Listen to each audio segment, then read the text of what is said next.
گیا ہے. اب لوگ میرے پاس دلیری کے ساتھ آنا شروع ہو گئے ہیں, اب میرے پاس آنے میں شرماتے بھی نہیں ہے. اے اللہ یہ کیا دیکھ رہی ہوں میں کہ لوگ اب بالکل نڈر ہو گئے اور لوگ میرے پاس برجستانے لگے ہیں. پہلے آواز دیتے تھے, اپنا نام بتاتے تھے, سب کچھ کہتے تھے, اس کے بعد میرے پاس آتے تھے.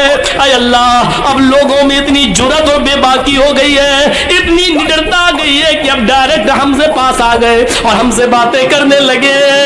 حضرت عبد الرحمن نے جب اپنی بہن عائشہ کے منہ سے یہ جملے سنے تو کہتے ہیں اے بہن ذرا پلٹ کر دیکھو, میں تمہارا اپنا بھائی عبد الرحمن ہوں, میں غیر نہیں ہوں. تب حضرت عائشہ نے پلٹ کر دیکھا تو سامنے ان کے سگے بھائی کھڑے تھے.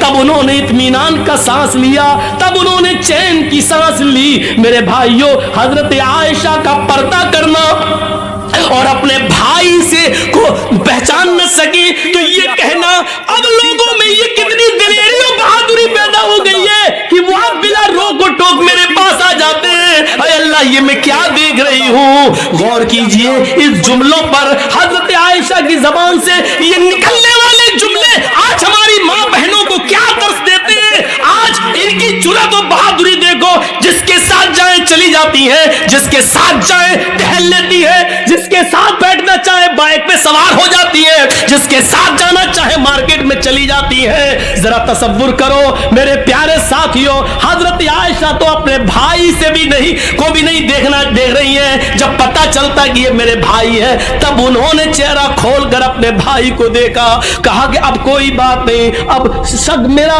دور ہو گیا ہے. ذرا تصور کیجیے حضرت عائشہ کو یہ بھی پسند نہیں کہ کوئی آئے اور بغیر مجھے اپنا نام بتائے اور بغیر اجازت لیے ہوئے مجھ سے ملے. میری ماں بہنوں ہمیں سوچنا پڑے گا کہ یہ سب کیا ہے اور آج ہم کس دلدل میں گھسے ہوئے ہیں. ترقی اس کو نہیں کہا جا سکتا ہے جس کو ہم ترقی کا نام دے رہے ہیں. یہ ترقی نہیں ہے جس کو ہم ترقی کہہ رہے ہیں. ترقی آپ کو کرنا ہے تو 1400 سال پیچھے کی طرف آپ کو جانا پڑے گا. جیسا کہ کل میں نے ایک واقعہ سنایا تھا کہ پاکستان کی ایک اور لڑکی جس کا نام شہناز ہے, آج بھی وہ پائلٹ ہے لیکن چہرے کا پردہ کرتی ہے, ہاتھ میں گلیوز پہنتی ہے اور ہوائی جہاز اڑاتی ہے, سعودیہ تک کی دوری طے کرتی ہے. اس کو سعودی اور کویت اور دبئی تمام لوگوں نے اس کو دعوت دی, لیکن اس نے کہا نہیں, ہم پاکستان کی لڑکیوں کے لیے عبرت بننا چاہتے ہیں, ان کو یہ سبق دینا چاہتے ہیں کہ ہم پردے کے اندر بھی اگر ترقی کرنا چاہیں تو کر سکتے ہیں. پردہ ہماری ترقی میں رکاوٹ نہیں ہے. ذرا تصور کریے یہ کیا چیز تھی, یہ کون سا جذبہ تھا. اللہ کے نبی اعلان کر رہے ہیں کہ النساء حبالۃ الشیطان. اب کیا رہ جاتا ہے اس حدیث کے بعد, اس جملے کے بعد اب کیا رہ جاتا ہے. میری بہنوں برا مت ماننا, اللہ کے نبی نے کیوں کہا ہے النساء حبالۃ الشیطان, عورتیں یہ شیطان کی رسیاں ہیں. نہیں, تمہیں برا نہیں ماننا چاہیے, ساری عورتیں اس میں شامل ہیں. کیا ہماری ماں نہیں ہے, کیا جرجیز کی بہن نہیں ہے, کیا جرجیز کی ماں نہیں ہے. عورتوں میں تو وہ بھی شامل ہے.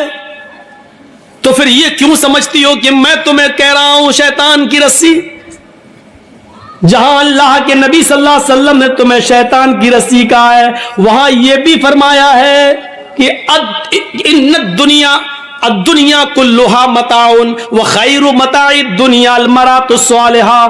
دنیا ساری کی ساری فائدہ حاصل کرنے کی چیز ہے اور سب سے بہترین پونجی, سب سے بہترین فائدہ حاصل کرنے کی چیز جس سے فائدہ اٹھایا جائے وہ نیک عورت ہے. غور کرو, یہ بھی کہا جہاں شیطان کا جال کا ہے, شیطان کی رسی کا ہے, وہاں دنیا کی سب سے محبوب چیز بھی تمہیں بتایا ہے.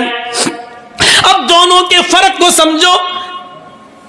کیا کہا ہے النساء حبالۃ الشیطان لیصید بها الرجال, لیصید بها الرجال.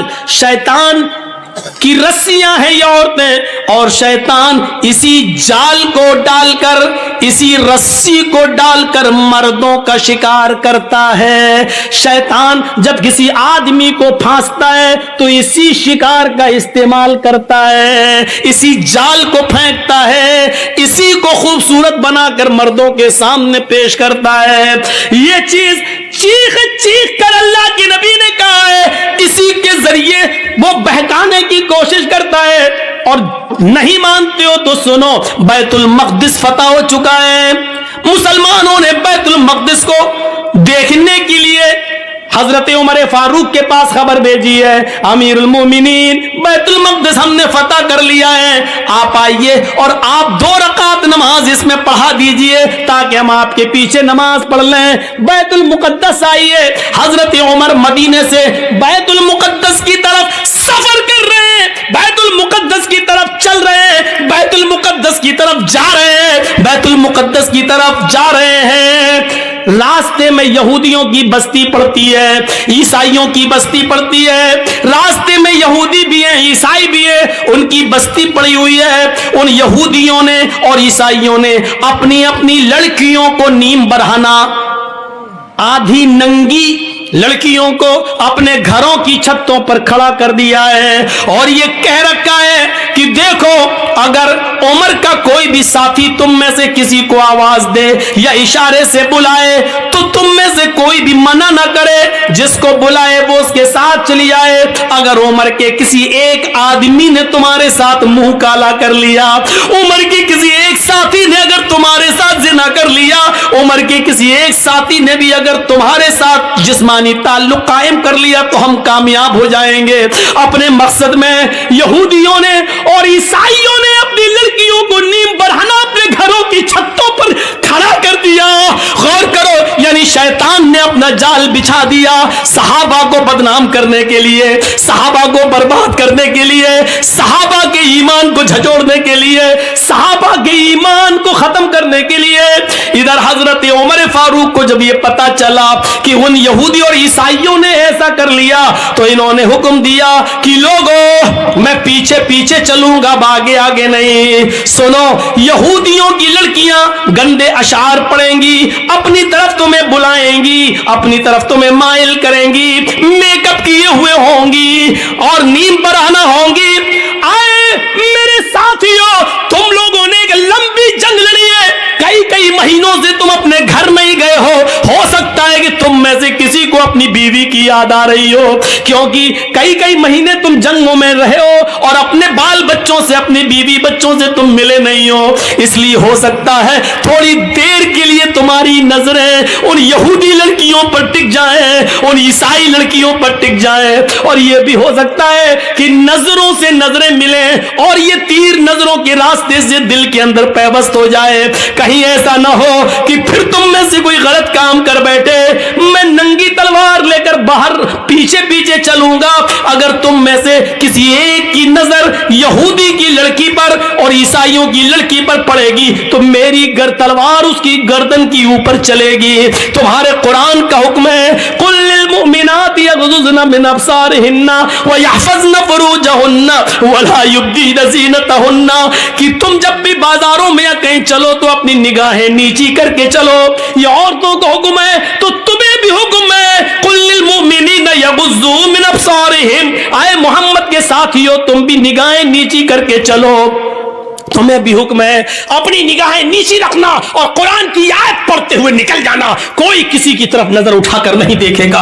हजरत उमर ने जब ये खुतबा दिया, सारे सहाबा ने अपने दिल की गहराइयों में पैवस्त कर लिया और चलने लगे। जब चलते चलते यहूदियों की बस्ती आई, यहूदियों की लड़कियां और ईसाइयों की लड़कियां इस मंजर को देख रही हैं, और जब ये उस गांव से गुजरने लगे, उनकी छतों के पास से गुजरने लगे तो उनके मेकअप लाइट मारने लगे, उनकी खूबसूरती चमकने लगी, उनके हुस्न और जमाल अंगड़ाइयां लेने लगे मेरे भाइयों। और साथ में सुरीली और मीठी आवाज में बजने वाले गानों ने मेरे भाइयों कानों के अंदर एक अजीब खनखनाहट पैदा कर दी। लेकिन जब वो गाना गा रही थी